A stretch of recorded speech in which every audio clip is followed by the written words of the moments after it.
Ayan guys, magkakabit pala kami ng piso Wi-Fi.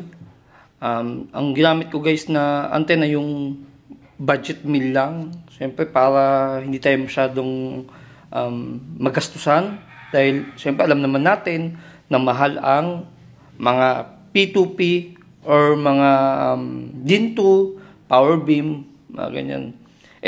Siyempre, kaya lang naman tayo gumamit ng budget meal dahil napakalapit lang ng ating tatapunan ng signal. Mga nasa 700 meters lang naman guys. Pero kung maaari, kung gagamit kayo nito guys, kailangan syempre yung open area. Hindi lang sa open area guys, kailangan syempre yung medyo katamtaman lang yung hindi siya ganun kalayo para in case sure na maganda ang signal. Kumbaga, for example, ang tatapunan nyo is mga 2-3 kilometers, is gumamit na lang kayo ng Gen 2. Pero kung 500, 300, 500, 700 meters, or 800 meters, pwede kayong gumamit ito basta't open area. Kailangan walang harang. Open na open. And guys, para ma-sure ninyo na malakas ang signal, maganda ang bato, wala kayong magiging problema. And guys, AP yan guys, AP, access point. Ito naman ang ating station, kung tawagin nila is client. Okay? Ayan guys, itong kanyang power PoE adapter. Ayan. Ayan, PoE adapter. Ito yung PoE, nakasaksak sa may antena. Diyan nakasaksak yan guys. And then yung LAN niya, nakasaksak sa ating modem. Ito na guys pala yung idedirekta ninyo sa inyong mga piso Wi-Fi kung kayo'y magdi-deployed. Pero kung magdi-deploy din naman kayo guys, pwede naman kayong gumamit din ng modem. And then may mga port naman dito sa likod, dito kayo magsasaksak ng piso Wi-Fi ninyo kung gusto nyo din ng may modem. Pero pwede din naman siya i-direkta kahit na walang modem. Ayan guys. Okay naman guys yung signal niya. Ngayon, test ko siya sa layo na 3 meters. Siyempre good siya kasi medyo malapit-lapit. Matatry ko yan guys kapag na-deployed ko na. Kapag nailagay ko na siya guys, doon ko malalaman kung malakas pa rin yung signal, stable pa rin yung signal, hindi ako magkakaproblema, doon ko malalaman. Kasi guys, siyempre first time kong gumamit ng ganitong antena, ganitong budget meal. Ayun guys yung kanyang box. Yan, compass, wireless CPE. Itong kanyang model. Ito ang kanyang model guys. Wait lang. Blurred. Ayan guys, ayan. E314N version 2. Ayan ang kanyang modem, model. Ayan guys, wireless CPE, compass. Ano pala to guys may pictures na pala to ng bilan. Kaya pwede nyo siya guys ibilan.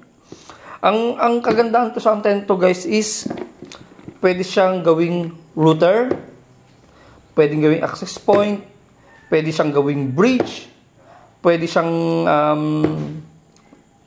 for example, may piso Wi-Fi kayo sa kabilang station, may access point doon. Kung gusto nyo lumawak ang signal, pwede nyo siyang i-bridge site nyo guys. Pero pwede din naman kung for example, kagaya katapon tayo ng may modem, pwede kayo gumamit ng secondary site. Kasi naka-secondary site ako guys kasi siyempre may modem ako. Pero kung gagamitin nyo siya sa piso Wi-Fi, yun nga ang gamitin ninyo, yung isa yung yung client site. Yun ang gamitin niyo guys para in case na mas maganda yung yung tapon din ng signal. Saka isa pa guys, yung SSID nun ay isa lang. For example, ang SSID ng piso Wi-Fi ninyo is sabihin natin sabihin natin, ang SSID ninyo is, sabihin natin is, legendary piece of Wi-Fi. Legendary piece of Wi-Fi. For example, legendary piece of Wi-Fi. I-click nyo lang din yung legendary piece of Wi-Fi, is yun na yun agad. Sabihin, yung signal nung access point nyo, bibigyan ko kayo ng idea, guys. For example, itong EP ko na to is legendary piece of Wi-Fi, yung kanyang SSID o kanyang name. Okay, ngayon, magbabato siya ng signal papunta sa ating second EP. Second EP. For example, nagtapon siya ng signal doon, tatapon niya dito. Ngayon, ang SSID nito is magiging parehas din sila ng SSID. Kukonect lang siya. Ngayon, parang magkukombine lang, magiging, yung signal niya, lalawak. Ganun ang